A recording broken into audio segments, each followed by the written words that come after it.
What's up, guys, and welcome back to Sliced. Firstly, can we just appreciate the little fade action going on there? It's just a little whoosh. Sorry, I'll never do an intro like that again. So we're trying something new today. Not really sure if it'll work out or not, but who knows, we'll see. A lot of people have asked me about this, advice for working as a chef.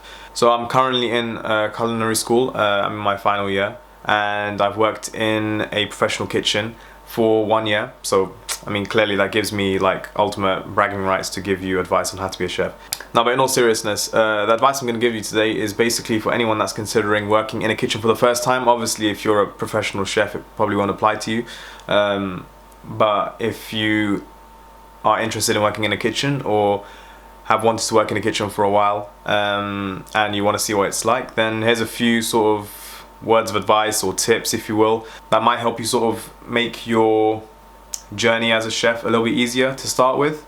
So yeah, let's get right into it. Okay, so tip number one, and this is something that I advise a lot of the younger students that I talk to in my school. That made me sound like a teacher. I'm not a teacher, I'm completely like the opposite. I'm like the worst student. But anyway, one piece of advice that I've given people before is to always carry a notebook. I think carrying a notebook is incredibly important, especially when you're working in a kitchen. There's so many recipes that'll be flying around. If you don't write something down, you think you'll remember it, you won't, you'll forget it. So definitely carry a notebook with you, take notes, learn from people, write things down, write recipes down, especially pastry recipes. You'll find that those are the most sort of precise and the trickiest to learn. You can also use it to write down techniques, quotes even, if you will, if you've heard something from a chef which you think that might help me in the future, write it down. Just yeah, carry a notebook. The second thing, and this is probably one of the most important principles that I think applies to a kitchen, it also applies to sort of every industry really, and that is a saying I have, which is that money isn't the only currency, or more so, money isn't the most valuable currency. A lot of people just look for a job and they'll think of money. Sometimes it's better to have a job that pays less, but you gain more in experience. So for example, I used to finish my shift, and then I'd voluntarily, so it wouldn't be overtime, but I'd voluntarily want to stay on longer so that I could see how things are going, so I could see different aspects of the kitchen, different areas, learn different things, and that's where you'll really start to see things excel. Because yes, you might say, but you're losing out on money, those hours and stuff like that, but what I've gained so much more is experience. And that applies for any job. While you're young, do what you can to sort of stay longer, see a lot more, because that experience is actually a lot more valuable than the 10-20 pounds an hour that you might have gained from staying a few hours later. So tip number 3 is do anything. So often a lot of people sort of go into a kitchen expecting that they're going to be some like, high-end chef, and they're going to be on the highest sections straight away.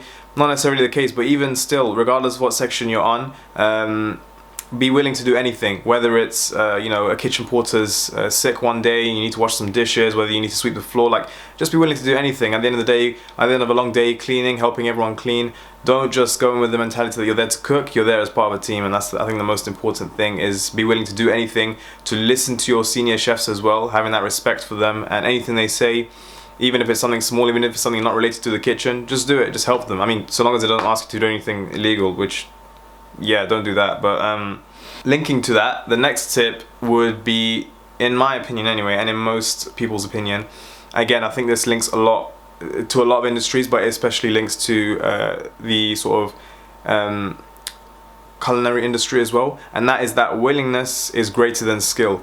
So often you'll find that there's so many chefs that are skilled. You might walk into a kitchen and feel a bit threatened. You might walk into any sort of industry and feel a bit threatened. You'll find a lot of chefs, a lot of good chefs, and definitely the chefs that and the lecturers that I've worked for and worked with, they definitely prefer someone that has that willingness to learn. So you might be the lowest skilled member in the kitchen, but be motivated by the fact that if you have a willingness to learn, not necessarily have a lot of skill, a lot of people will give you the time of day. And no matter how sort of high your skill set grows, never lose that willingness. Keep being willing to learn, to grow, to learn different things, to, even if you think you know something, even if you, for example, let's take a loaf of bread, even if you think you know how to make a loaf of bread, be willing to see that someone else has a different way of doing it, and be open to accepting that there are different ways to get to the same product. So number 5, communication is key. I think this relates to sort of every aspect of your life, really, not just a job. I think almost every problem is both caused and solved by communication. The difference between a successful, well, one of the main differences between a successful kitchen and an unsuccessful kitchen will be communication. Often you'll find, and you'll see it all the time on like TV, if you look at Kitchen Nightmares and stuff like that, a bad kitchen, there'll be no communication, no one's talking to each other, it's awful. But a good kitchen is all about communication, not just when you're cooking, but outside of that as well. Say you're going through an issue, talk to someone, don't hide that stuff inside. Talk to your boss, talk to the people around you. It's an amazing environment. At the end of the day, you're with these guys for hours and hours and hours on end. You gain a really close relationship with them. So communicate with the people around you, let people know how things are going, let people know when you need a hand. Don't be afraid to ask. I think quite often, because it's such a high pressured environment, it can be, a lot of people sort of don't ask for help, thinking that, you know, they've got to be the next level chef and like run around and do it themselves. No, ask for help, there's nothing wrong with that. Communication is so important, and a lack of communication, it ruins you really. It will just make your work so much more unproductive. I think that applies to everything though, to be honest. It's not just a chef thing, so, you know, it's just me giving some life advice right there. Sliced is, what can Slice not do, right?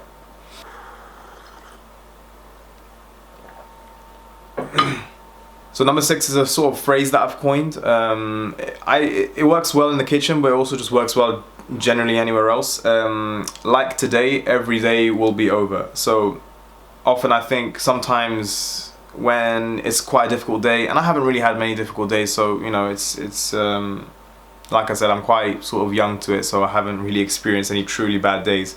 When you're going through a really bad day, I think just literally say to yourself, like today, every day will be over. And I think it really genuinely does help, because ultimately when you're caught in the moment, you just think, oh my god, everything that's going wrong here is the end of the world. But you gotta remind yourself, look, in a few hours you'll go home, and yes, it's a bad day, but tomorrow's a new day, and you know, you'll try again, you'll do better.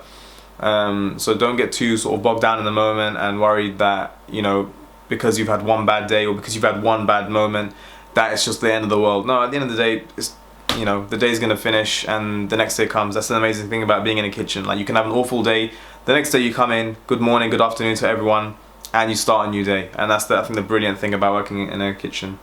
And the last piece of advice I'd say is that I think a lot of people go into a kitchen expecting, or have a concept, a lot of people have a concept of a kitchen as being like this. I guess I froze. I mean, You froze? what else do you want me to say? You haven't even defrosted. That's what you're serving them. Burnt black pizza. I'd rather flee the country. It's raw, Melissa. Yes, chef. It's raw, come on. Fine dining. No, chef. A fine mess. Yeah, it's not like that at all. I mean, don't get me wrong, I love Gordon Ramsay, he's like one of my favorite people, but a lot of that is just down to media. It's got to be dramatized to an extent, otherwise no one would watch it. Otherwise no one would watch it. I mean, at the end of the day, the reason why these programs are so well watched is because it gives you that kind of drama and that kind of thing. At the end of the day, a normal kitchen wouldn't be able to function like that. Most kitchens, yeah, at times the pressure can get high, but for the most part, like, it's a really fun environment. It's really productive and great for learning. And there's so many sort of opportunities that you'll get to sort of learn and grow. The restaurant that I worked at was the Indigo kitchen at the One Aldwych Hotel. All the chefs there were amazing. They taught me so much, and I genuinely believe if you go into any sort of career, any sort of kitchen with a positive mindset and you've got a positive team around you, you'll gain so much. And I think that's sort of the main thing I want to leave you with. I don't really know if this video was helpful or not. It might not be helpful to anyone. It might be helpful to one person, in which case, great, fantastic. That's what this channel is all about, trying to sort of help people. But yeah, let me know what you guys thought. Comment below if you thought it was alright. It's the first time I've done anything like this, so I feel like I'm really awkward in front of a camera, but who knows. If you like it, I might do more, might get better at it. So yeah, please like and subscribe and follow me on my socials at sliced_YT.